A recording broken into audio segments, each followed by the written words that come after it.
Hello viewers, আসসালামু আলাইকুম। দেখতে পাচ্ছেন আমাদের এই সাদা কয়েল পাখিটি, এটা একটি মেল কয়েল পাখি। তো আমরা এটার ভিডিও দিব ভাবে সময় পাই নাই, সেজন্য দিতে পারি না। এই চোখটা কিন্তু পুরো কানো ছিল, মানে ও চোখটা দেখে যায় নাই। মানে অন্য পাখি কি করছে দেখেন, এই যে মাথাটা আর এই চোখের এখানে সব ঠুরকিয়ে ছুলিয়ে ফেলছে। পরে আমরা এই পাখিটাকে, এই মেলটাকে আমরা আলাদা করে ফেলছিলাম। আলাদা করার পর আমরা কিভাবে এটাকে এতটুকু ইমপ্রুভ করছি, আপনাদের ভাবছিলাম ভিডিও দিব, সেই সময় সুযোগ হয় নাই, সেজন্য ভিডিও দিতে পারি নাই। তাই আজকে আপনাদের মাঝে চলে আসছে যে কিভাবে আমরা ওকে এতটুকু সুস্থ করলাম। দেখতে পাচ্ছেন এখনও আলহামদুলিল্লাহ অনেকটাই সুস্থ আছে। ও এখন খাবার খাচ্ছে, ব্রিডিং করছে, মানে ব্রিডিং করতে চাচ্ছে। আর একটা পাখিও সুস্থ আছে, ওটাও দেখাবো। তো ওদের একসাথে রাখছি। আচ্ছা, ওটা দেখাচ্ছি আমি পরে। তো আমরা কি ব্যবহার করেছি দেখতে পাচ্ছেন, আমরা হচ্ছে যে জিকোটিল, আমরা যে মুরগির চোখে ব্যবহার করি, যেটা হচ্ছে চোখ করায় যাবে, বিভিন্ন রোগ আক্রান্ত হইলে আমরা এটা মোটামুটি ব্যবহার করি সবাই।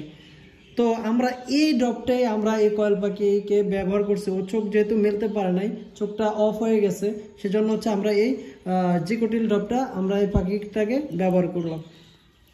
তো আমরা ড্রপটাকে খুলে নিচ্ছি। তো আমি আজকে আবার দিয়ে দিচ্ছি যাতে ও চোখটা সম্পূর্ণ মেলতে পারে। দেখতে পাচ্ছেন এক ফুটা, ছোট্ট একটা ফুটা করে হালকা দিয়ে দিবেন চোখে, হালকা দিয়ে ধরে রাখবেন কিছুক্ষণ, যাতে ওটা চোখে ভালোভাবে কাজ করে, তো মুখে যাতে না যায়। তো দেখতে পাচ্ছেন কিনা জানি না, ও কিন্তু চোখে, দেখতে পাচ্ছেন চোখের ভিতরে কিন্তু কাজ করছে। চোখের মধ্যে যত ময়লা আছে ওকে এই ড্রপটা কিন্তু পরিষ্কার করে দিচ্ছে।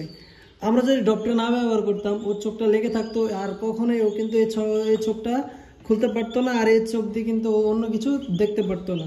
তো এখন ওর যত্ন করার কারণে ওর চোখটা দেখতে পাচ্ছেন মোটামুটি ও চোখটা খুলতে পারতেছে। ইনশাল্লাহ আশা করি 2-1 দিনের মধ্যে ও ঠিক হয়ে যাবে।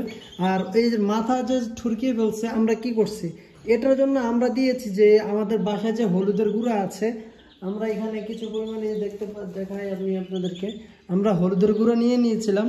হলুদের গুঁড়ার মাধ্যমে আমরা কিন্তু ওর মাথাটাকে সুস্থ করছি। দেখতে পাচ্ছেন হলুদের গুঁড়া দেওয়ার পর ওর জায়গাগুলো যে আঘাত পাইছে, ওই চামড়াগুলো শুকিয়ে গেছে এবং নতুন করে চামড়া গজাচ্ছে। ভিউয়ার্স, শামসুল কৃষি খামার ইউটিউব চ্যানেলে যদি আপনি নতুন হয়ে থাকেন, অবশ্যই চ্যানেলটি সাবস্ক্রাইব করবেন। এই কৃষি খামার ইউটিউব চ্যানেলে আমরা কৃষি সংক্রান্ত এবং খামার সংক্রান্ত সকল ভিডিও আপলোড করে থাকি এবং আপলোড করব।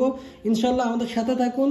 আর কি বিষয় ভিডিও চান পরবর্তীতে অবশ্যই জানাবেন। আর আপনি যদি একজন কয়েল প্রেমিক হয়ে থাকেন, অবশ্যই ভিডিওতে একটি লাইক দিয়ে যাবেন। Thanks for watching. আসসালামু আলাইকুম ওয়া রাহমাতুল্লাহি ওয়া বারাকাতুহু।